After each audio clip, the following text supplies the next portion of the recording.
Grace to you and peace from God our Creator and Christ our Redeemer.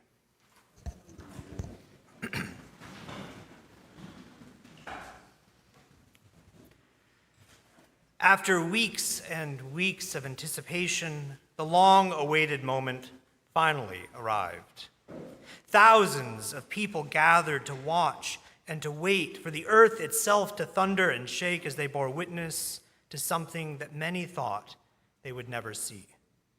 Millions more across the globe waited, filled with hope and anticipation for a long-awaited sign of a new and promise-filled future.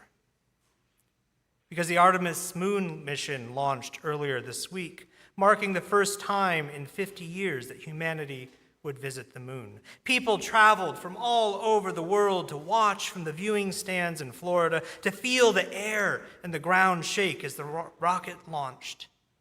In viewing parties around the world, including here in Vancouver at the planetarium, people gathered to watch and to celebrate together, to be witness to history in the making.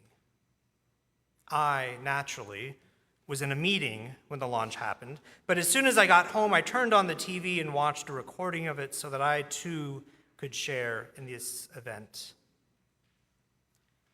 We have all watched with awe and excitement because of the historic nature of what has happened, yes, but truth be told, it has also been a much-needed reprieve from all the other things that have been grabbing for our attention.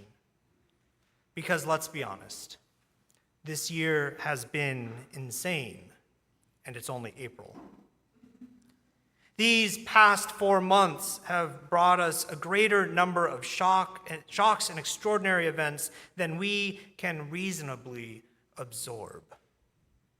It may seem like a lifetime ago, but remember that after months of bombing civilian vessels in the Gulf of Mexico, this year started with the shocking news that the United States had invaded Venezuela under the darkness of night, capturing President Maduro and his wife and whisking him away to stand trial in New York on drug trafficking charges.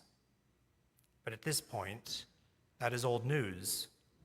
Since then, Donald Trump began demanding for Greenland to become a part of the United States.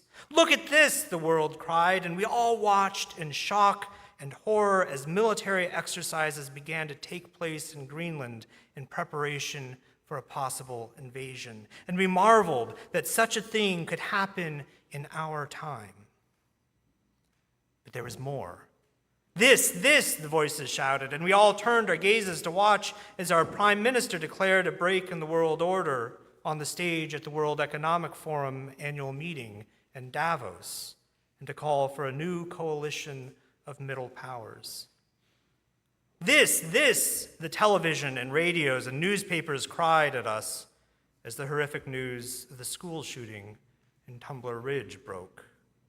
And we wept as a country and as a world at the loss of so many young lives, and with horror that gun violence could find its way to this country. Now look at this, and we collectively turned and watched as the United States and Israel launched a war on Iran. We've watched with horror at the staggering loss of life at the sight of a school for girls bombed by the so-called good guys, at the disgusting spectacle of the leaders of the United States relishing in the violence and death, declaring it as God's will. We've watched as the violence and the chaos has spiraled out of control, touching countries all over the region and threatening the global economy and energy supply over such a foolish and careless war. Everywhere we turn, we hear new cries of this on our ears. Every new day brings some new calamity, some new tragedy, some new impending catastrophe demanding our attention, demanding our passion and our concern, demanding our action and our prayer. And we want to try to remain attentive to the moment, but instead we feel lost in the moment. We feel like the world is shaking around us. We feel like everything is spinning out of control around us. It's too much. It's overwhelming. And at times, it makes us want to crawl back in bed and hide beneath our blankets. Perhaps this is how the disciples felt. Tensions had been mounting for some time. They knew that Jesus was threatening to the religious establishment. They knew that he was threatening to the religious leaders. And on top of it all, the strain between the Jewish people and the Roman occupiers had been growing. Their world probably felt like a bit of a powder keg, like it wouldn't take much to set the whole thing off. Still, they were unprepared for the explosive speed with which everything happened when the spark was finally lit. They were still reveling in the excitement of Jesus' triumphant entry into Jerusalem. "Look at this," people shouted with palm branches in hand. "Our Savior has come." It must have seemed like their work and ministry was finally getting traction, like they were finally making progress. They weren't ready for the betrayal of Judas. This was unthinkable, that one of their own would betray them in this way. But they couldn't dwell on it for long, for now Jesus was captured. Now he was being questioned. Now he was being tortured. This was beyond their imagination. Now it was dawning on them that they were all in danger. Now they started to scatter. And then Jesus was dead. Everything they had believed in ended. The one they had called the Messiah was dead. They knew because a few of the disciples, including Mary, mother of Jesus, and Mary Magdalene, had been there to witness the crucifixion. They had been there to witness this atrocity. All around them, their world was falling apart. Things that once seemed certain were now uncertain. Their future was in doubt, their very lives in danger. Everything around them was urgent and terrifying. Everything around them demanded their full attention. It was too much. It was overwhelming. So they hid, my friends. Oh, they hid from the terrifying world outside. And then the earth really did shake. Only Mary, mother of Jesus, and Mary Magdalene were there when it happened. Only Mary and Mary were not hiding. They were the only ones to see the angel roll back the stone. This proved to be too much even for the guards. They passed out in terror, but Mary and Mary did not. They stayed standing and bore witness to this thing that unfolded before them. They heard the words of the angel and Jesus' instruction to them. They saw with their own eyes the empty tomb. What was it that was different about these two Marys that allowed them to stand where all others had fled away? Was it that they were braver? Was it that they had stronger faith? Was it that they had better discipline? I don't know. What I do know is that through all that unfolded, Mary and Mary kept their gaze upon Jesus. They kept him in their gaze throughout his ministry.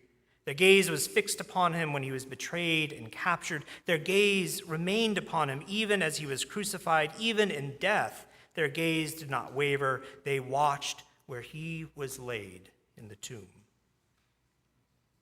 Though the world seemed to be ending around them, though the earth itself shook beneath their feet, and though the glories of heaven appeared before them and spoke to them, their sight remained fixed on Christ alone.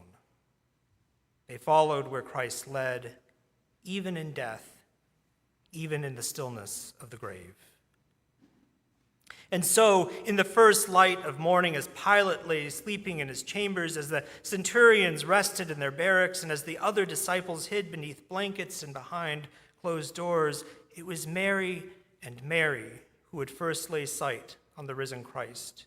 It was Mary and Mary who would first witness the world turned on its head and glimpse the new creation. My friends, all around us, people and current events are shouting for our attention. This is what is important. This is what is defining our time. This is what should scare us. This is where we should place our trust and our hope, they all seem to say. And indeed, something new is being wrought in our midst. A new creation is unfolding before us. But the new creation does not come from Rome or the religious establishment. The new creation does not come from the United States or from military conflict. The new creation is not born of violence or of any of the powers of this world. Like the two Marys, we must keep our gaze fixed upon Christ, for the new creation comes from God alone. We must keep our gaze fixed upon Christ so that we might follow him and him alone. For Christ is risen, and we are witness to this new reality. Christ is risen, and this alone is what is important. This alone is what defines us. It is this alone that gives us hope for the futures. My friends, keep your gaze upon Christ, for he is risen. Keep your gaze upon Christ, for he has gone ahead of us on the way and is beckoning us into the new creation.